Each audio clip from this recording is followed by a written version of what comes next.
माफ़ी मांगने से कोई छोटा नहीं होता। मेट्रो शहर की एक दिलचस्प परंतु मन को झंझोर देने वाली एक घटना है। एक रईसज़ादे अमन से मोहल्ले भर के लोग परेशान थे। अमन एक बीमार, अमीर और दबंग परिवार का लड़का था। उससे सबसे बुरी आदत लड़कियों को छेड़ने की थी। राह चलते सरेआम वह लड़कियों को छेड़ता और विरोध करने पर उन सबके साथ बदतमीज़ी से पेश आता था। दबंग परिवार का होने के कारण मोहल्ले के लोग बीच बचाव करने या उसका विरोध करने से डरते थे। इससे दिन प्रतिदिन उसका अहंकार बढ़ता जा रहा था। मोहल्ले की लड़कियां और औरतें उसके घर से बाहर निकलने से परहेज़ करने लगी थी। इसी मोहल्ले में सीमा नाम की एक लड़की रहती थी। वह कॉलेज में पढ़ती थी और साथ ही कुछ परिवार के बच्चों को ट्यूशन भी देती थी। वह रोज़ सुबह कॉलेज के लिए निकलती और दोपहर घर से लौटती थी।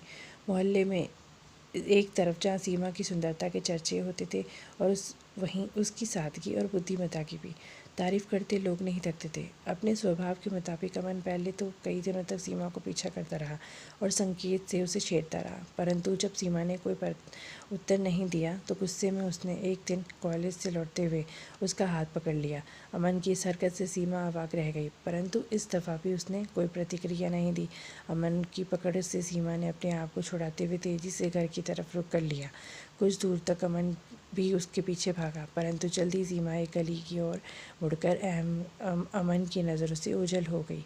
सीमा की इस हरकत से अमन काफ़ी नाराज़ था। उसे मन में मन सीमा को सबक सिखाने का ठानी और अगले दिन का इंतज़ार करने लगा। अगले दिन अमन सुबह ही गली के नुक्कड़ पर सीमा के कॉलेज जाने का इंतज़ार करने लगा, परंतु काफ़ी समय बीत गया के बावजूद सीमा नहीं आई।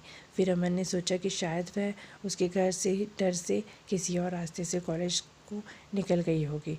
तब अमन ने एक बार फिर अपने मन को समझाते हुए भी सीमा के कॉलेज से लौटने का इंतज़ार करना बेहतर समझा। आज अमन के सर पर सीमा को सबक सिखाने का भूत सवार था। वह किसी भी तरीके से आज सीमा को पूरे मोहल्ले के सामने जलील करना चाहता था। आखिर सीमा ने सरेआम उसकी बादशाहत को चुनौती दी थी। आज सीमा को सबक सिखाने के लिए अमन अपने साथ मोहल्ले के 3 टपोरियों को भी साथ लेके आया था, परंतु एक लंबे इंतज़ार के बाद भी सीमा वहाँ से नहीं गुजरी। सीमा के कॉलेज आने का वक्त भी बीत चुका था। अमन असमंजस में पड़ गया।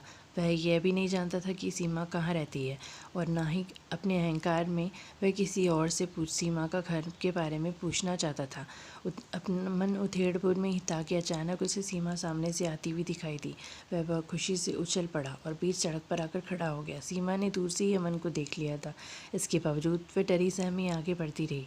रास्ता रोके अमन खड़ा नज़दीक आने पर वह रुक गई और बगल में से निकलने की कोशिश करने लगी, परंतु अमन सीमा को आगे नहीं बढ़ने दे रहा था। अमन ने अपने साथियों की ओर देखकर हंसते हुए कहा, लो पूछो, आखिर एक आशिक क्या चाह सकता है? मुझे जाने दो, मैं बहुत बड़ी मुसीबत में हूँ।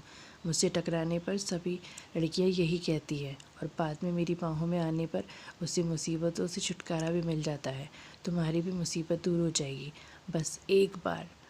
अमन की बातों से सीमा का गुस्सा फट पड़ा। वह मजबूती से अमन का विरोध करते हुए कहती है, बस करो, मैं वैसी लड़की नहीं हूँ, मेरे रास्ते में हट जाओ और मुझे जाने दो।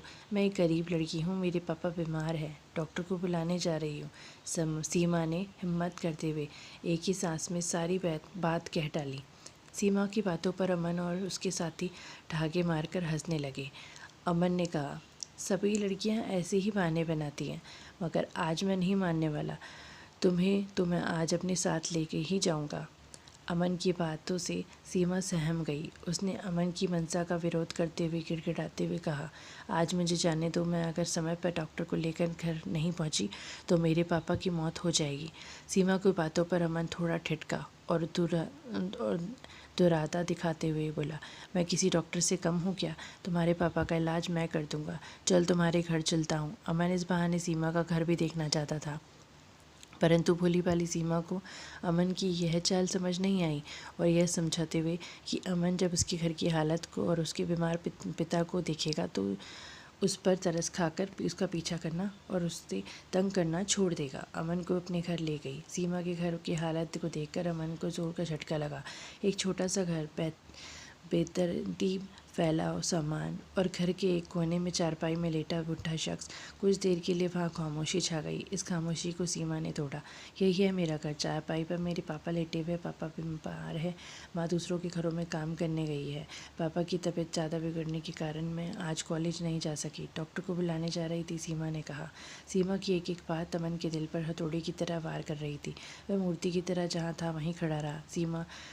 उसने सीमा की ओर देखा और आत्मग्लानि से उसकी आंखों में आंसू आ गए। वह मन ही मन सोचने लगा कि मैं कितना बड़ा पाप कर रहा था। मैंने तो आज तक इतनी तकलीफ़ की ज़िंदगी देखी नहीं। अपनी अमीरी के घमंड में मैंने ना जाने कितने लोगों का दिल दुखाया। मुझे आज सीमा से माफ़ी मांगने होगी और अब तक किए गए कर्मों के लिए मुझे पछतावा करना होगा। वह सीमा की ओर मुड़ा और हाथ जोड़ के माफ़ी मांगने लगा। मुझे माफ़ कर दो बहन, मैं आज तक घमंड में जी रहा था। आज तक ही मैंने समझा और ना ही मेरे माँ बाप ने समझाया कि जीवन कैसे जिया जाता है, जीवन का संघर्ष क्या होता है। आप महान हो बहन, इतनी गरीबी में भी आप कॉलेज पढ़ रही हो और मैं सब कुछ होते हुए भी कॉलेज ना जाकर आवारागर्दी करता रहता हूँ। सीमा ने कहा, इससे माफ़ी मांगने वाली क्या बात है भाई।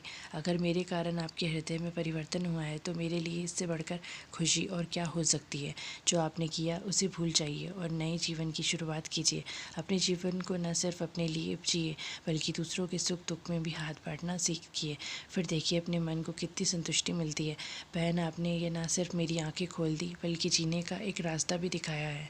आप यहीं रुको, मैं डॉक्टर को बुला के लाता हूँ। आज मैं नए जीवन की शुरुआत करता हूँ। सीमा कुछ कहती इससे पहले अमन यह कहते हुए अपने दोनों टपोरी दोस्तों के साथ वहाँ तेजी से निकल पड़ा। धन्यवाद।